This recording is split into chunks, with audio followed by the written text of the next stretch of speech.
Out of all the applications and services I've set up, the one that I use all day, every day is the one that controls my smart home. It reads all my smart devices, controls my thermostats, is connected to my camera feeds, sends me motion notifications, and is something that I'm constantly interacting with. So in this video, we're going to look at the best way to set up Home Assistant on a Synology NAS, as well as the Home Assistant Community Store to add a bunch of customizations. The Community Store unlocks the potential of Home Assistant and gives you a ton of customization options to modify how Home Assistant works. Now, to accomplish all of this, we're not going to be using Docker and Container Manager.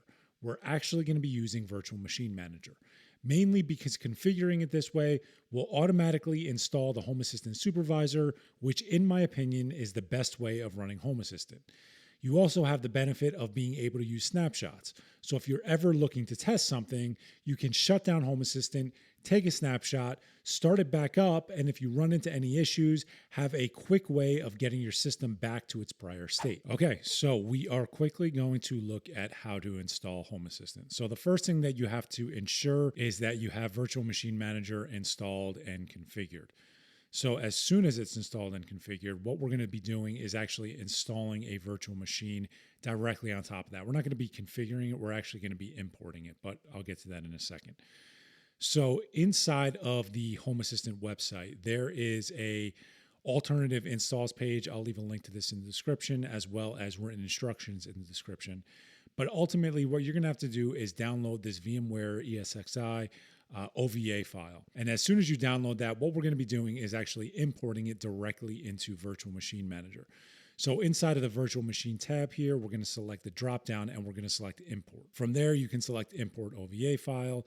And then what I'm going to do is actually upload it from my PC. So as soon as you select it and select Next, it will start to upload it. And as soon as it's uploaded, we can actually configure the actual virtual machine. So you can select Next here. I'm just going to give it 2 CPUs and 2 gigs of memory.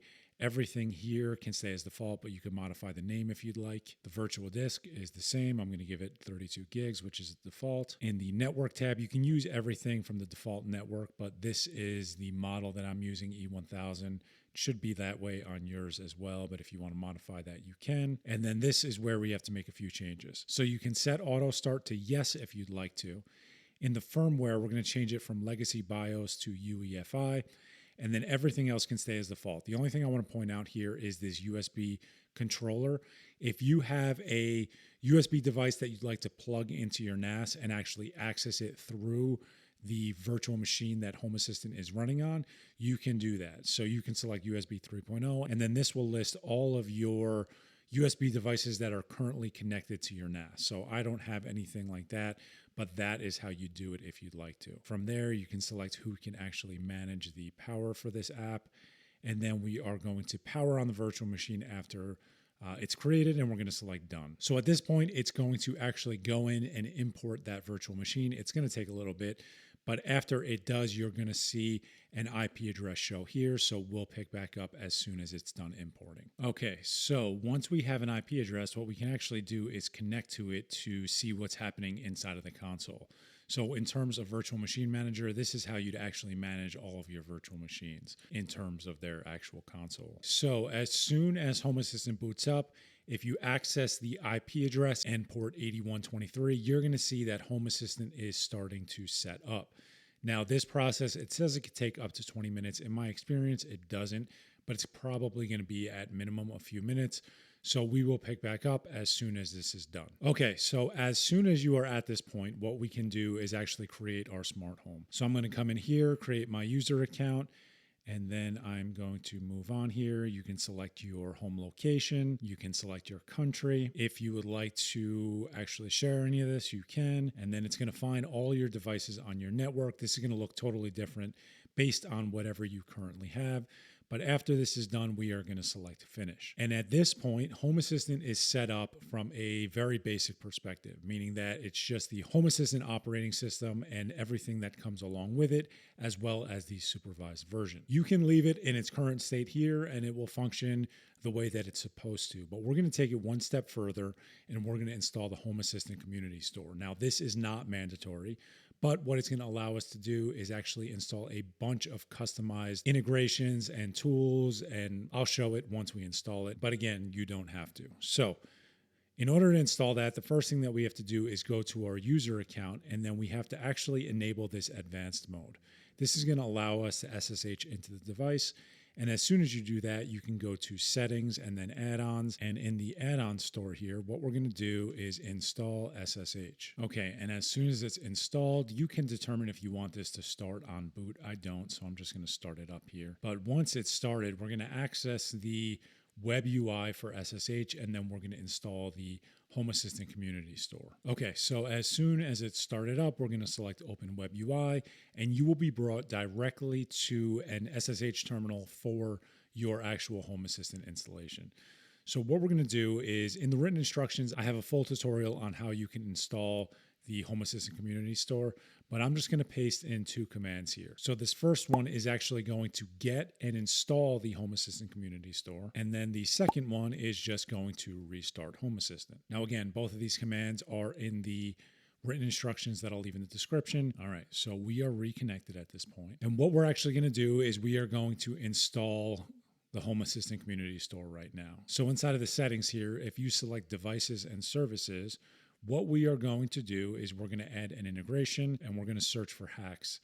And then if you select that, it's going to run through, and it's going to force you to kind of acknowledge everything. So the Home Assistant Community Store is untrusted, experimental, whatever you want to classify it as. So if you would like to proceed, you have to acknowledge all of these. Now, again, you do not have to use the Home Assistant Community Store. But what this will do is open up a lot of different customization options. And if you've ever seen any of those cool dashboards and different integrations, this is most likely where it came from. So for me, I'm fine with it, but you make the decision for yourself. So as soon as you do that, you have to actually log into the GitHub repository. So I am going to quickly do that. And as soon as you authorize it through your GitHub account, if you go back here, you will see that everything is good.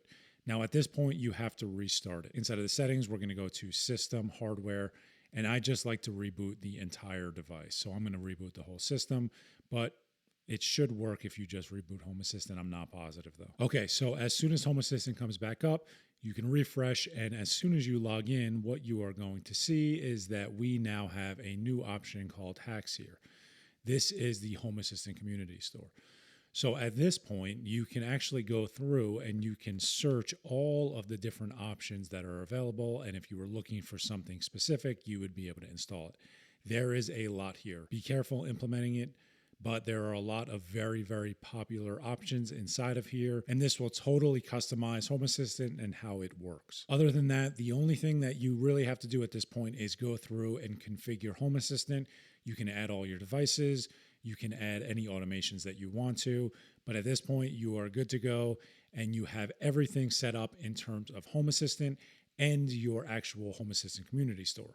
The final thing I want to show is that when you finally get to the point where you might want to install new things or try new things out, inside of Synology DSM, shut down the actual virtual machine, select action, and take a snapshot.